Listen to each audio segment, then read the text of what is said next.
आज की राजनीति विज्ञान की क्लास में हम जो राजनीति विकास है उसकी विशेषताओं के बारे में अन्य विद्वानों या विचारकों ने क्या क्या विशेषताएं बताई हैं उनके बारे में अध्ययन करेंगे। पिछली क्लास में हमने राजनीति विकास के अर्थ, परिभाषाएं, लक्ष्य के बारे में देखा, जिसमें लुसियन पाई के अनुसार राजनीति विकास संस्कृति का विसरण और जीवन के पुराने प्रतिमानों को नई मांगों के अनुकूल बनाने, उनके साथ सामंजस्य बिठाने और मिलाने की प्रक्रिया बताया है। परिभाषा में हमने देखा कि राजनीति विकास की परिभाषाओं के संबंध में भी विद्वानों में मतभेद है। अलग अलग विद्वानों ने अलग अलग इसकी परिभाषाएं दी है। जो लुसियन पाई है उसने अपने ग्रंथ दी एक्सेप्ट ऑफ पॉलिटिकल डेवलपमेंट में राजनीति विकास की अवधारणा का प्रतिपादन किया था। पाई ने राजनीति विकास के 3 लक्षण बताए थे, जिसमें समानता, क्षमता और विभिन्नीकरण है। आज हम जो आमंड व पावेल है उसके अनुसार राजनीति विकास की विशेषताओं की ओर चलेंगे। तो जो आमंड व पावेल है उसने राजनीति विकास की 3 विशेषताएं या लक्षण बताए हैं, जिनमें पहला भूमि का विभिन्नीकरण, उपव्यवस्था स्वायत्त और लौकिकरण। तो पहले पॉइंट में जो भूमि का विभिन्नीकरण है उसकी ओर चलते हैं हम। लुसियन पाई ने जहाँ संरचनात्मक विभिन्नीकरण की बात करता है, वहीं आमंड ने इसे भूमि का विभिन्नीकरण कहा है। अर्थात न सिर्फ रचनात्मक विभिन्नीकरण होना चाहिए, बल्कि जो संरचनाएं हैं उनकी भूमियों के मध्य भी विभिन्नीकरण होना चाहिए। जैसे शक्तियों का शासन के 3 अंगों में पूर्ण पृथक्करण, व्यवस्थापिका कानून निर्माण का ही कार्य करे और कार्यपालिका उसे क्रियान्वयन करे। सेकंड पॉइंट में उपव्यवस्था स्वायत्तता, जिसमें लुसियन पाई ने जहाँ जिसे क्षमता कहा है, वहीं आमंड ने इसे उपव्यवस्था स्वायत्तता कहा है। उपव्यवस्था स्वायत्त से तात्पर्य राजनीतिक व्यवस्था में उपव्यवस्था को स्वायत्तता प्राप्ति से है। जो राजनीतिक तंत्र है उसमें राजनीतिक विकास के लिए शक्ति का विभिन्नीकरण होना चाहिए, जिससे एक व्यवस्था दूसरे व्यवस्था के कार्यों में दखल ना दे सके, बाधा उत्पन्न ना कर सके और दोनों स्वायत्तता या स्वतंत्रता पूर्वक रहकर अपने अपने कार्य क्षेत्र में कार्य कर सके। तीसरा जो पॉइंट आता है वह लौकिकरण है। पाई जहाँ क्षमता कहता है जिसे, वहीं आमंड ने इसे लौकिकरण कहा है, जिसका संबंध संस्कृति से है, जो लोगों की अभिवृत्तियों में परिवर्तन आने से संबंध रखता है। अभिवृत्तात्मक परिवर्तन समानता के साथ चलता है।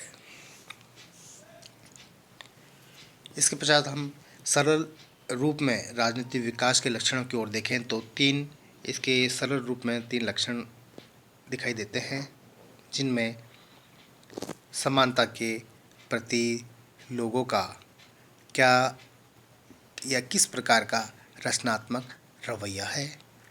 दूसरा, जो राजनीतिक व्यवस्था है उसमें नीतियों के निर्धारण और क्रियान्वित करने की क्या क्षमता है।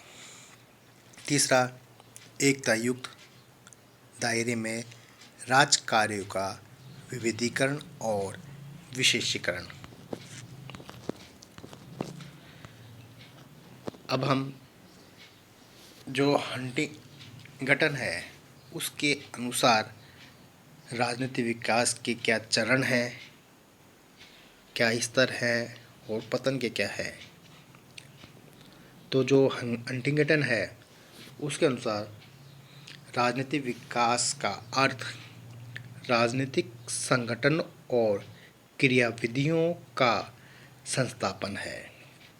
उनका आग्रह है कि राजनीतिक सामाजिक संस्थाएं स्वयं रचनाओं और आदर्शों के एक ऐसे जटिल सम्मिश्रण का रूप ले जो राजनीतिक व्यवस्था और संपूर्ण जो समाज है वो दोनों को प्रभावित करे।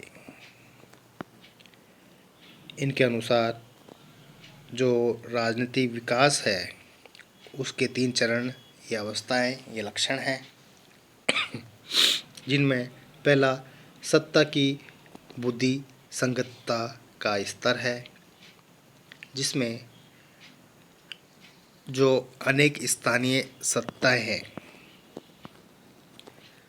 के स्थान पर एक केंद्रीय सत्ता का निर्माण हो जाता है जो कि जन सहमति पर आधारित है।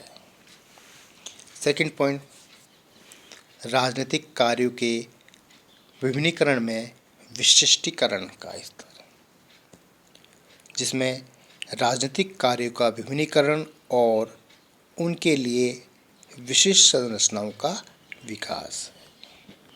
तीसरा पॉइंट में अभिवृद्धि सहभागिता का स्तर, जिसमें सामाजिक समूह और समाज के भागों को धीरे धीरे केंद्रीय सत्ता में सम्मिलित करने का स्तर है। अंत में ये कहता है कि जब ये तीनों स्तर कौन कौन से, पहला सत्ता का बुद्धि संगतता का स्तर, दूसरा राजनीतिक कार्यों के विभिन्नीकरण में विशिष्टीकरण और तीसरा अभिवृद्धि सहभागिता का स्तर, ये तीनों क्रमबद्ध रूप में आते हैं तो क्या होगा, राजनीतिक विकास का विकास होगा। यदि ये क्रमबद्ध अवस्था में नहीं आएंगे तो इसका पतन होगा। पतन से बचाव के सुझाव में पहला आता है जन परियोजना की गतियों को धीरे करना, जिसमें परिसर में व्यक्तियों का केंद्र में आना उनकी व्यवस्थाओं की पूर्ण आत्म साक्षरता के अनुसार ही है। दूसरा, संस्था का निर्माण।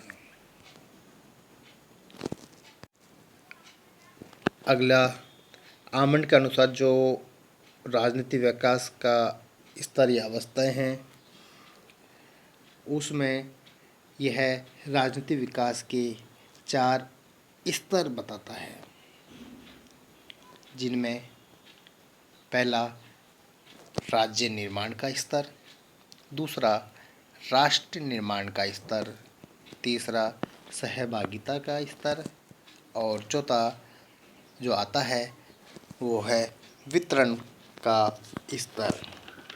जो पहला पॉइंट है राज्य निर्माण का स्तर,